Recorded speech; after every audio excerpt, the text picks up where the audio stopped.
Привет, друзья! Ну что, сегодняшний день богат на выступления. Выступал Петр Алексеевич Порошенко, несколько раз выступали другие товарищи. Давайте с места в карьер. Собрались сегодня рядом с аллеей Небесной Сотни, где происходили страшные события 2014 года. И начали показывать. Показывать начали лица людей, которые были на Майдане.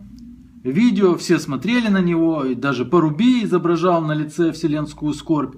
И я подумал, ну и что это за лица? И к чему их, собственно, показывают? Мое непонимание развеял министр культури Євгеній Ніщук. Щойно на екрані ми бачили величні і просвітлені обличчя. Особо просветленным мне показалось лицо парня в балаклаве. Но Ніщук объясняет, это дети света. Це діти світла. Все, теперь понял. Дальше попер пафос, в принципе, свойственный Євгенію Ніщуку. Місце, де ми з вами знаходимося, воно є особливим. Тим більш сакральнішим воно стає. Вистражданим.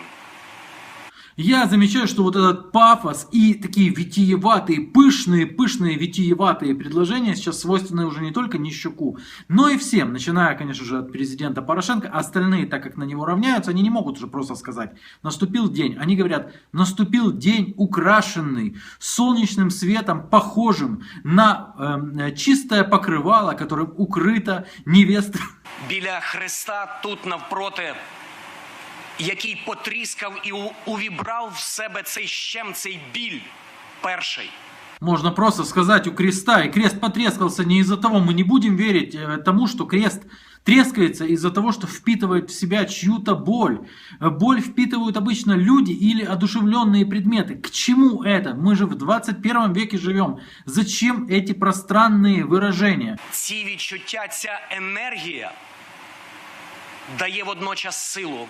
Вот дай мне сил дослушать Євгенія Ніщука. Ну вот он уже заканчивает последние пафосные изливания. Безсмертям нашої пам'яті. И начинает говорить Петр Алексеевич Порошенко. Я думаю, что Петр Алексеевич Порошенко уже близок к рекорду. Потому что он станет, мне кажется, скоро рекордсменом, который произносит одно слово в 5 минут. Шановні пані і панове, дорогі, высокодостойные. Ну и в своем лучшем стиле, в своих лучших традициях, а вы помните, через кабинет Петра Алексеевича Порошенко когда-то проходили сотни покойников. Я не помню, разговаривал он тогда с ними или не разговаривал, но тут опять. Дорогі герої Небесної Сотні, я щиро вірю, що вони зараз чують нас. Иногда Петр Алексеевич Порошенко произносит речи и некоторые предложения, с которыми трудно поспорить. Саме в цьому місці історія України змінилася назавжди. А с некоторыми речами можно и поспорить, потому что оказывается, что выстрелы снайперов на Майдане это были первые выстрелы агрессора в душу Украины. Що постріли снайперів на Майдані були фактично першими пострілами агресора в душу нашої держави. Какого агрессора? Остановите Петра Алексеевича. Более того, после этого его начинает нести. И он произносит несколько географических объектов, расположенных в центре Киева. Откуда стрелять враги не могли, потому что объекты находились под контролем не врагов. Прострілювався наскрізь з готеля, з консерваторії. Поразительно. Не правда ли? С какой именно гостиницы он имеет в виду? Это с той самой, где британский журналист заснял шатающуюся занавесочку и открытое окошко. Ну, тогда, Петр Алексеевич Порошенко, иди и расскажи это следователям, потому что там люди сидят, вроде бы, как я слышал, уже очень-очень давно, и от них требуют признательных показаний. А стреляли-то, наверное, другие люди. Ну, это же не я сказал, Петр Алексеевич. Дальше опять утверждения, с которыми трудно поспорить. Зараз ми живемо вже в іншій державі. Но все-таки король пафосного трэша это именно Петр Алексеевич Порошенко. Потому что мы каждый день видим новых и новых героев, которые сверяют свои жизни с подвигом героев Небесной Сотни. Какое предложение? Это же надо сконструировать. І щодня ми бачимо нових героїв, які звіряють своє життя з подвигом героїв Небесної Сотні. Дальше он прибегает к цитированию одного из коммунистических лидеров Китая. Ну, правда, он немножко путает. І на початку 70-х років минулого століття одного з лідерів Китаю запитали, як він оцінює Велику Французьку революцію. Він відповів приблизно так, як збереглося в переказах очевидців. Дорогі мої, сплило лише 200 років. Не знаю, говорил ли Дэн Сяопин, дорогие мои, но, во-первых, он говорил это не в начале 70-х, а в конце 80-х, а конкретно в 89-м году. Во-вторых, он говорил это не в каком-то там лесу, парке, что там очевидцы шли мимо и что-то там слышали. Он это конкретному журналисту сказал, и еще он сказал, что слишком рано, там не было про 200 лет. В общем, все так и было, да. Робити виставки ще передчасно. А, вот к чему он старину Дэна вспомнил. Оказывается, делать какие-то выводы еще рано. То есть надо через 200 лет их сделать. У Петра Алексеевича есть время. Ну, дальше он говорит о том, что нам надо срочно, кое-что нам надо сделать срочно. І спорудження меморіального комплексу Героїв Небесної Сотні як місця національної пам'яті – це наше з вами всенародне завдання.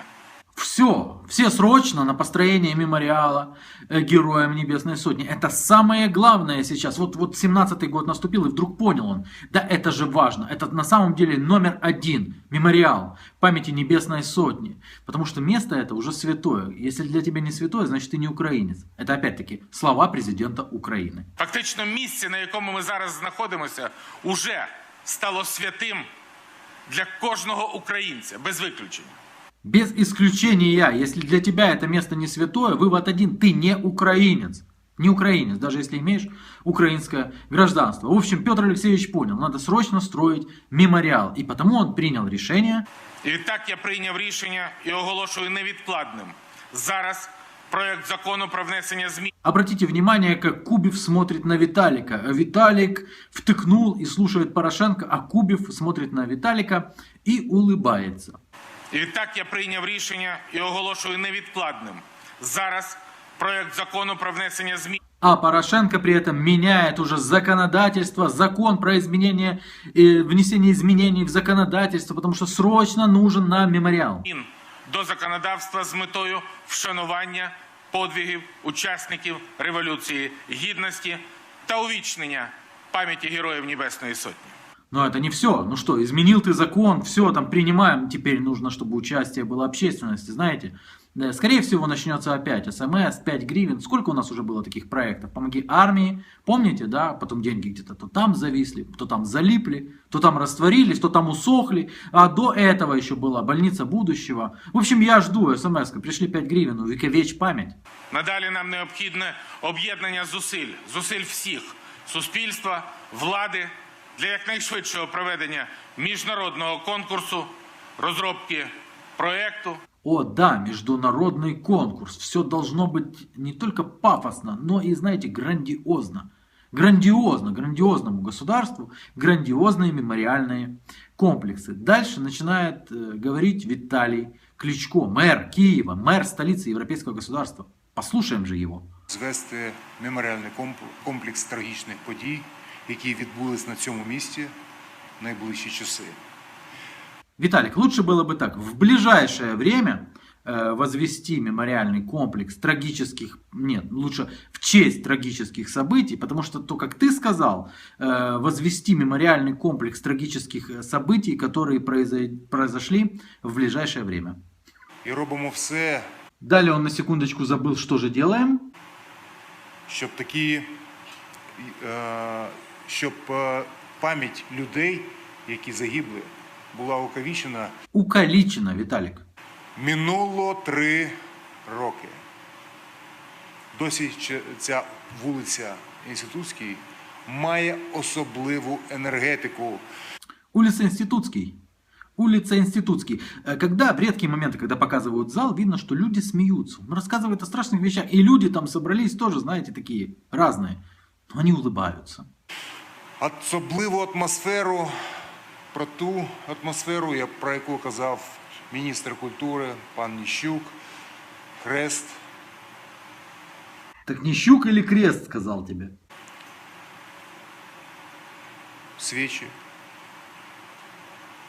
Небо, люди. Люди, можна постояти і подивитись на людей, які проходять цією вулицею. А можно не стоять и не смотреть на этих людей, которые проходят. А можно постоять в другом месте и посмотреть на людей, которые проходят. Кожен метр цієї вулиці пропитан атмосферою. Пропитан атмосферой. Атмосферой Земли пропитан каждый метр улицы Институтского. Щоб пам'ять про тих людей, які поклали своє життя для того, щоб Україна відбулась, для того, щоб вона була демократичною, свободною, вільною, ми повинні це зробити. Чтобы память тех людей, которые сделали то-то, то-то, то-то, мы должны это сделать. Что сделать? На розроблення проєкту землеустрою щодо відведення ділянки Разрубление проекту, хорошо, разрубил ты проект. И что дальше? Невнятно. відведення Так бы всю речь и говорил. Ну а что там было вот это напрягаться?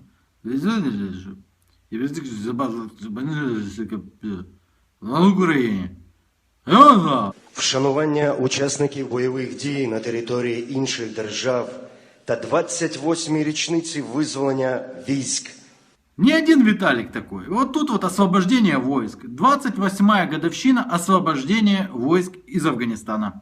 З Республіки Афганістан Петр Алексеевич Порошенко решил встретиться с ветеранами Афганистана. И он им рассказывает, знаете, народ той страны, Афганистана, до сих пор с болью вспоминает вообще последствия вашей агрессии.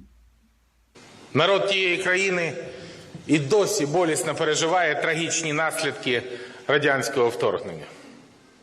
А уже потом народ этой страны с радостью переживал счастливые моменты от вторжения другой страны. Да. Багато і довго можна говорити про ту війну. Один із багатьох випадків застосування агресивною Москвою грубої сили проти сусідніх народів.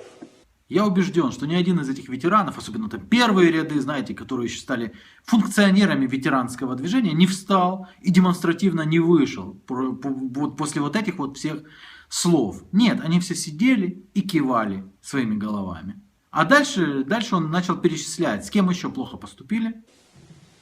Фінляндія, країни Балтії в 40-му році, Угорщина в 56-му, Чехословаччина в 1968-му, Афганистан в 89-му. О, ну это круто приходить на встречу с ветеранами Афганистана и рассказывать им, что вторжение началось в 1989-м. Война шла 10 лет, то есть, наверное, закончилась в 99-м. Ничего, никто не начал свистеть в зале. Нормально. Афганистан в 89-му, Грузия. Далее он рассказывает, что агрессоры делали в Афганистане, перечисляет, ну он сам себе противоречит, потому что я-то думал, он будет перечислять, разрушали детские сады, там, уничтожали инфраструктуру. Нет. Численні операції знешкодження караванів зі зброєю. Майже 10 років ви вимушені були брати участь в чужій війні. Уничтожали караваны с оружием. Вынуждены были уничтожать. Это же чужая война. Но для американцев она своя. Если Союз хотя бы граничил с Афганистаном, да, то что там делали Штаты после этого? Но то ладно, он же не со штатовскими ветеранами. Штатовским ветеранам войны в Афганистане он бы такого не говорил. Своим можно. Свои скушают. Более того, почему бы не использовать эту трибуну для рассказов о других вещах? Допустим, про Авдеевку. Події під Авдіївкою продемонстрували зростаючу ефективність нашої оборони. Ой, еще пользуясь случаем, чтобы 2 раза не вставать, можно перечислить еще сайты патриотические, которые призывают народ на Майдан. Афганцы, может быть, выйдут, знаете. Надо сразу им рассказать, что эти все сайты модерируются из Москвы. Показово, що в групі в соціальних мережах з такими показовими назвами, як «Продовження Революції Гідності», чи «Всі на Майдан», чи до массовых заворушень. Не ходите на Майдан. Это все россияне делают, спецслужбы Российской Федерации. Просто аплодируйте мне и слушайте мою ахинею. О вторжении в 89-м году. Вчора Служба безпеки України переконливо продемонструвала, що адміністрування всіх цих сайтів робиться з Москви. Поэтому сидите дома. Ну, а вообще, пользуясь случаем, знаете, как это же я уже рассказывал, да, тот анекдот, что на похоронах Васи встают и говорят, ну, давай за милых дам, чтобы 2 раза не вставать. Давайте-ка я вам расскажу еще про энергетическую блокаду. Какое это имеет отношение к нам? Мы же, типа, сейчас отмечаем вывод войск из Афганистана. Да какая разница? Сидите и слушайте. Мне просто место здесь понравилось, камеры на меня направлены. Внаслідок їхніх дій уряд вчора змушений був запровадити надзвичайні заходи в енергетиці. Давайте еще вам про металлургию, вот забыл вам рассказать. Українська металургія, якщо блокаду не буде припинено, і організатори не виведуть її на... Уважаемые ветераны войны в Афганистане, вам будет очень интересно услышать еще цифры. Сколько потеряет наша экономика, если не прекратить блокаду вывоза угля с временно оккупированных территорий? Втратить до $2 мільярдів валютної виручки. А еще я вам расскажу, что эти все люди, которые потеряют работу там на Донбассе, они пойдут воевать против нас. Тут я, правда, немножко сбрешу, или как сбреху, потому что на самом деле до этого я всегда говорил, что с нами воюет исключительно российская армия. Щоб вижити, щоб заробити, піде куди? Правильно, до бойовиків. Петр Алексеевич, там буряты специально обученные, никаких шахтеров там нет. Так що нам краще? Щоб вони в шахтах робили? Чи стріляли в наших солдат? Врет, не краснеет. Петр Алексеевич, там российская армия. Это всем известно. Ну, дальше опять про экономику. Вам будет очень интересно, дорогие ветераны. Повинно займати свою частку в енергетичному балансі країни. А теперь, дорогие ветераны, мы с вами прощаемся. Понравилось ли вам все, что я вам рассказал? Слава воїнам-афганцям і слава Україні! По тому, как вы громко крикнули, я понял, что понравилось. Буду приходить к вам еще, буду рассказывать про экономику, про космические корабли, про все, что попало. А еще не забуду всегда тыкать вас носом в то, что вы были на стороне агрессора и напали на мирный, спокойный, понимаешь, Афганистан. Ну, на этом все. В следующий раз еще что-нибудь расскажу. Пока.